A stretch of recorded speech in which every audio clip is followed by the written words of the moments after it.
beautiful souls, I want to share something with you that I have been kind of holding and trying to share for a very long moment since we were in Bali, but perhaps the right moment didn't arrive until now. And since we are just passing a new moon in Aries, which is a very interesting time as well, we may need to try to relax a little bit more and to try to ground ourselves. As you already know from the title, I want to share with you the new ways we can use for grounding in the energies of the new earth that we are already occupying. And it is really an interesting topic. I heard about this quite a while ago, that the old ways of grounding will not be really working, but I never really went deep into the topic. And I just want to make clear that all the information that I'm sharing here with you is really a first-hand information coming from my meditations, from the connection that I make with the channel of the collective consciousness, and extracting information there. And really this is something that is really coming first-hand to you. So I'm going to start with a small explanation so you can actually understand the first and most significant way to ground yourself now in the new energies. And I'm going to include a little bit of astrology here, because I myself tried to find the logical way to explain this, and this is what really came to me. We have been under the sign of Pisces until now in the previous era that we have been living. And as Pisces is a water sign, it's probably the most movable, the most flexible water signs. They're always like floating in in the air, living in their own world. And I'm Pisces myself as well. The best way to ground during such times was really using the earth element, because earth is what pretty much counters water. It is a very stable element compared to water, which is extremely the opposite. That's why until now we have been using extremely ways connected to earth, and directly stepping into earth, or being very high on this vibration. As we have already entered in the era of Aquarius, Aquarius is actually an air sign. And what could be used to counter the air is, as opposite, would be fire. So here comes the first element that you might already be thinking of, what it could be for grounding ourselves in the new energies, in the new earth, and this is the sun. The sun will be extremely important in this respect. Maybe you have heard of predictions that have been hovering around for a very long moment, that in the new earth the people will be more adaptable to high temperatures and so on, because the weather will dramatically change. And actually this is one of the reasons, because the sun will be the main grounding force that will be extremely beneficial for all of us. And you can use the sun in all its forms. Anything that is charged on the sun, which can be water, drinking sun-charged water, or exposing directly in the sun. Of course, I'm not talking about extreme exposure to the sun, as you can imagine. Also sun gazing, and anything which is a carrier of the symbol of the sun directly will have a very grounding effect on us. Perhaps it's even not correct even to say grounding anymore, because most of these elements are actually, a lot of them will be still connected to the earth, but a lot of it is comes to a totally new dimension right now. But for the sake of this video, I'm still going to be using the term grounding. So as I said, the sun will be extremely important in the new era for all of us to ground these energies, because we are living right now in very flexible times. Like, energies are changing all the time. We are experiencing almost every day a new type of energy, and it can be very difficult at many times. Many times we actually get extremely ungrounded because of the sudden changes of energies so quickly. So make sure you make some time of the day to catch some sun, drink some sun charged water, or do a little bit of sun gazing at sunrise or sunset, or just eat vegetables like greens, for example, will be a very good absorbent, or some fruits, but you will see later on which exactly to consume, are very good carrier of the sun energy as well. So anything raw will be excellent for grounding also. And here comes the second element, the second part. As I mentioned, earth. We are still, of course, going to be very connected to earth. It is impossible that we detach from earth. We are living on earth, so we have to maintain this connection somehow. But as opposed to the ways we have been grounding ourselves until now, directly with earth, at the moment, and in the very far future, until we are in this era, we will be having much better results for grounding through the different elements of earth.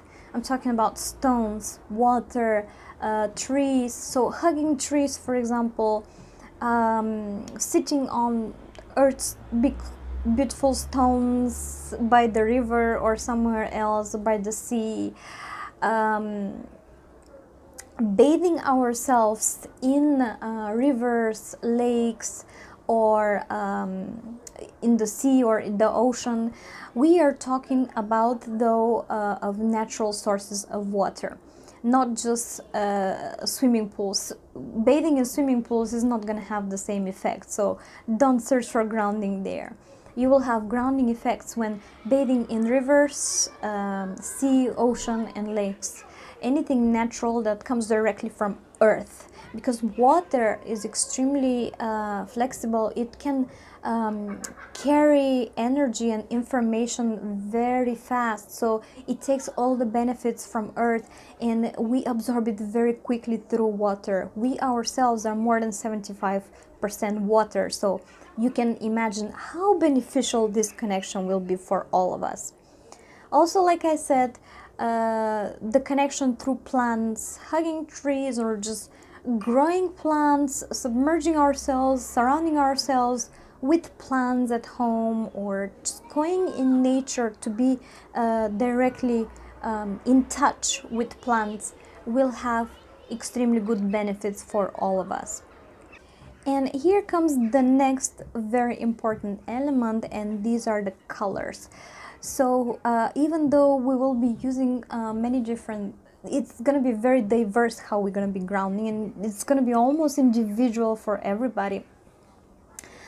We have to pay attention to the colors. So if we're using stones, for example, for grounding, it will really depend on their colors. The brighter the colors, the more ungrounding they are, but the more earthly colors the stones have. So for example, if you're wearing semi-precious stones, you want to search for ones that have really earthly colors like gray, brown, black, or mellow colors like a very subtle yellowish or deep red, which is not disturbing. Anything which is close to earthly colors will have grounding effects, but anything with bright colors, surprisingly, will have just the opposite effect. So Here you see how different we are now in this era. We can use the same element, but it can have totally different results. And here I'm going to mention food, because food has always been one of the most important ways for humanity to ground, and not just for humanity, also for all plants and all animals, anything living. But now we will totally change the perspective on food. In the new energies, in the new earth, we will be able to ground ourselves almost with any kind of food. If you have watched the video of André, how he's coming out from the dry fast, he found water very heavy and dense. And this is because this water is coming directly from earth, so it was super grounding. When you are dry fasting, you really disconnect yourself from earth, and you become much closer to the higher dimensions. So when you put something in your being, like water coming directly from earth, then it really becomes a very big difference between the two, and the body starts to experience a kind of a shock. So what he did is he got some coconut water, and he managed to take it much better, and he felt really amazing on coconut water. Coconuts grow very high.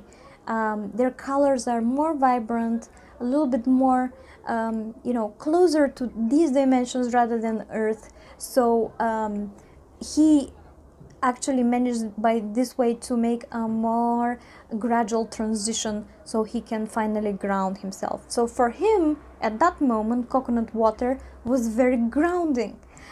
But for others, in other situations, it can be very ungrounding. So like I said, we will really have to pay attention on how different things are going to be affecting us. So I'm just giving you guidelines. So as you can already suggest, different categories of food can be grounding and ungrounding at the same time. Foods with more earthly colors again will be very grounding. So they will be very grounding. Even fruits, not all fruits will be ungrounding, like it was pretty much until now. Fruits, for example, like kiwi or sapodilla, which have very earthly colors from outside and inside as well, they will have very grounding effect on the body. But the more vibrant, the more bright the color of the food is, the more ungrounding it will be for us. So even root vegetables, for example, some of them will become more ungrounding rather than grounding. Until now they were really considered as grounding food, but this will really not be valid anymore. For example, beetroots, which are so bright in color, or carrots also, especially if you juice them, you see what a bright, beautiful color comes out of them. Or turmeric is also super bright. These will actually have more ungrounding effects on the body rather than grounding. Potatoes, on the other side, will stay very grounding. Some of the sweet potatoes, like the white sweet potato, will also be very grounding. But anything indeed, even some of the animal foods can have ungrounding effects, surprisingly, really depending on how we eat as well. For instance, the egg yolks can be so bright sometimes that it can really have a very ungrounding effect on us. So pay attention on how you're eating and how the different foods are affecting your being. If you're feeling more agitated or they're making you more relaxed, this will really be valid for anything around us. So even the clothes we're wearing, they will have the same effect. Generally, colors will be very active on this path. So we will be able to use very effectively colors on ourselves, depending on what we want to do, to ground or unground ourselves, or to elevate ourselves. And I cannot miss to talk about sounds as well, because actually light and sound is the same thing. They're just the same thing from a different perspective. And as I spoke about colors, which are an expression of the light, I have to mention about sounds. I have to speak about sounds. And sounds can be used also very much for grounding or ungrounding ourselves. The more, the lower the tones are, the more calm, they will be more grounding.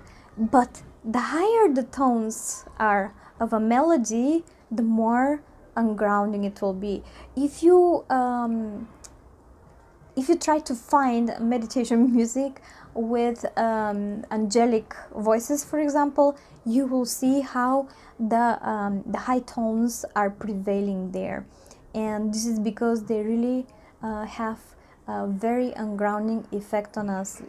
And when I say ungrounding, I don't say it in a bad way, because sometimes we really need to. There are some people who are more grounded than others, and others who are more ungrounded than others. So we can use everything in both respects out. So it's like a two-sided thing. And that's the beauty about it, because the new earth is giving us amazing tools to really exist very peacefully, and to be able to effectively use these energies that are coming and changing all the time. You know, I wanted to make this video for a very long moment, extremely, because there's more and more people connecting with us, and I see from other sources as well how children especially are taking the new energies and how affected they feel from them. And we can very well use all these sources and try to experiment different things to see how they feel with the different options from all this big variety of things that the new earth is giving us, all these tools to use, and to find a way for them and for all of us to feel much better here. I will make a separate video as well on the children of the new earth, because I find that for the people from the previous generation, from the generations until now, it is still difficult to understand them. As you know, they're totally new beings with new perspectives that are coming, and they're coming for a reason that way. And I really want to speak about it, to give a little bit more light on all this. And that's it for now. Like I said, it's gonna be a very, very individual thing, how each one of you is going to ground yourself. This includes me and André as well. We are also finding our ways. We are experimenting what is affecting us best for grounding or ungrounding, so we can use everything effectively and in perfection. So don't be afraid to experiment. These are just guidelines, so you are aware of the different tools. You will probably find even more things that you can use for grounding and ungrounding. It's just you have to be searching for, like I said, colors, lights, sounds, and carrier of information, anything that is carrier of good information. So that's it for now. I hope this will help you to find your balance, so we can more pleasantly go through these times. And we love you very, very, very much, and I'll see you next time.